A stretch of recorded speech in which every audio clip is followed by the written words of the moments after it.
In open ocean off the coast of Honolulu, underwater photographer Lee Tepley films his friend Lisa Costello, an experienced diver, making contact with a pod of pilot whales. He came towards me rather fast and nipped me in my thigh. In seconds, the film reveals the friendly moment takes a terrifying turn.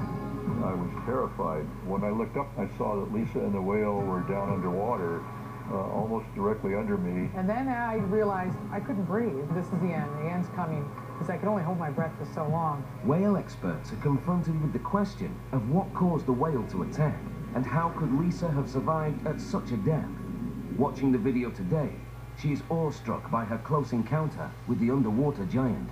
It was pretty exciting to get this close to a whale and have this kind of contact. May the 12th, 1991. Lisa and Lee have set out to photograph dolphins, but they come across a pod of pilot whales. Wow. We decided it would be a good time to get in the water to see if we could get any footage on them. Lisa is the first to take the picture. Lee follows, filming with his underwater camera. When I first saw Lisa, she was swimming toward a pilot whale. Lee's camera captures a remarkable moment that suddenly places Lisa's life at risk. The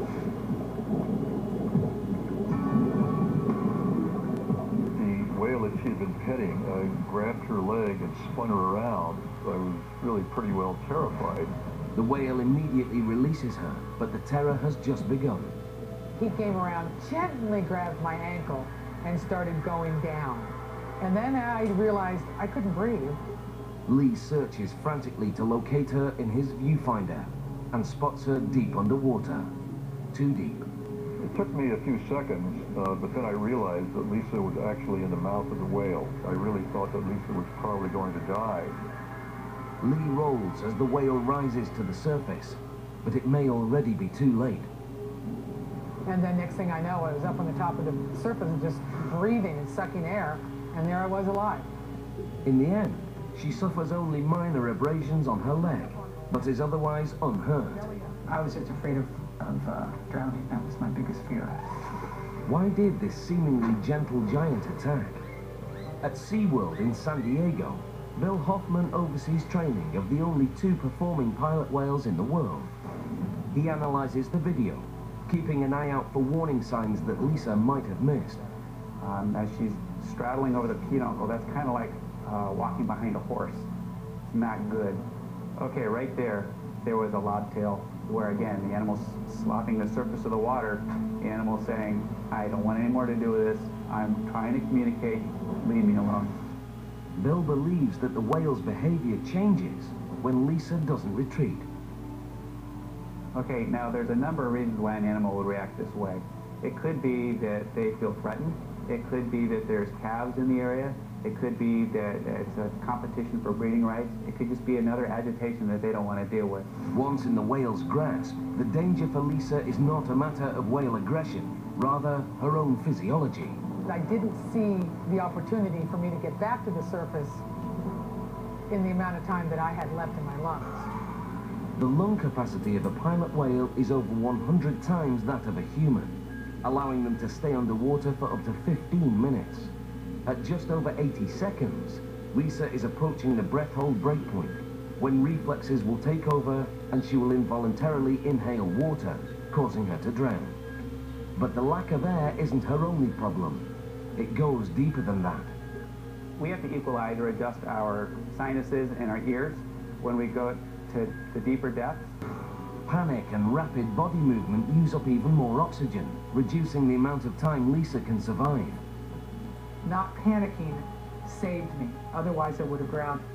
According to Bill, Lisa's near-fatal interaction with the whale offers powerful evidence why the Marine Mammal Protection Act prohibits close human contact with these creatures in the wild. You know, she's fortunate to be alive. An animal this size could have easily killed her if he wanted to. They're hugely powerful animals, and that they have great potential to injure us if they want to. And we need to respect that. We need to observe them from afar. Some might try to forget such an underwater ordeal, but Lisa has made sure that the experience has left its mark. I went and had a tattoo on my ankle to, have a memory of the experience. I really cherish the time that I that I got with him, and I get to hold on to those memories. At the Spanaway Speedway in Tacoma, Washington, a fan in the stands videotapes as racing driver Mike Easley is caught in a 4-car pileup. I smelled fuel, and I realized there was fuel all over me, and I couldn't understand where it was from. Spectator John Bodwell watches as what looks like a routine car crash suddenly takes a deadly turn. Mike emerges from his car, fully engulfed in flames. He's wearing a fireproof suit, but it can't protect him for long. I knew that this guy needed help immediately. You can't get away from it. There's no way to get away from it, because you are the fire.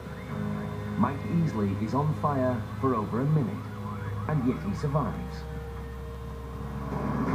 Fire safety specialists are constantly working to improve a driver's chances in accidents like this. On August the 12th, 2000, Mike's team races in the final event of the evening. But by the second lap, the race is suddenly over. Somebody got a little excited, made contact with another car in the first couple of rows, and caused a chain reaction accident. Mike's teammate slams into the car next to him, rupturing the tank filled with high-octane fuel. His car came up off the ground, and the fuel tank's in the back of the car, and it split out the bottom and sprayed gas out the bottom of his car in the side window of my car. Before Mike can react, a massive explosion erupts behind him. And immediately I started rolling, but I was rolling in fuel, lit fuel that was running under the car. John's extinguisher runs out, but Mike is still burning. The pain was overwhelming. I never panicked until I realized they weren't going to put me out. By the time they finally succeed in extinguishing the flames, Mike suffers third-degree burns over 40% of his body.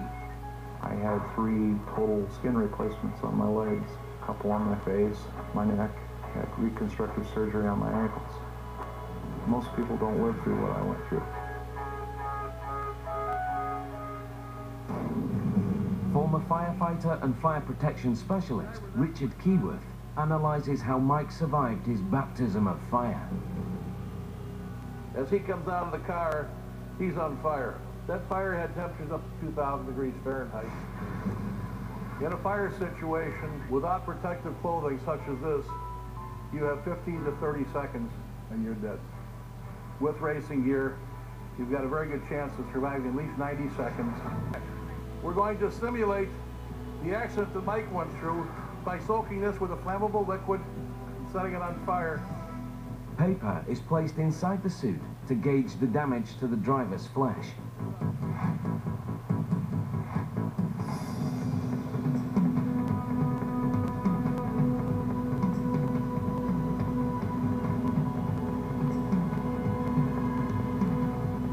After 90 seconds, the outer layer of the suit has melted, and Richard is ready to see the results. This roll of paper towel shows us that this went through a 2,000 degree fire and is still pretty much intact. The damage to the paper towel is consistent with the third-degree burns that Mike suffered. But more important than protecting Mike from the flames is the suit's ability to shield him from the intense heat. Without this protective layer, he will actually cook to death inside his own suit. The greatest danger for Mike could be his next breath. In many cases, you die of suffocation before your flesh is actually burnt. Upon inhalation of superheated air, the tissues of the respiratory system begin to burn immediately. The rapid swelling of the lungs and trachea will cut off airflow, causing suffocation. 2 to 3 breaths of superheated air, you'll be dead in a matter of seconds. All I could really think of is don't breathe. If you breathe, you'll pass out. And the urge to breathe was overwhelming. Mike's ability to overcome that basic urge, along with his suit, bought him enough time to survive. And today, in spite of his ordeal, Mike Easley is back in the driver's seat. When I came out of the hospital, I was never going to drive a race car again. I'm driving race cars again. Next, a life hangs in the balance.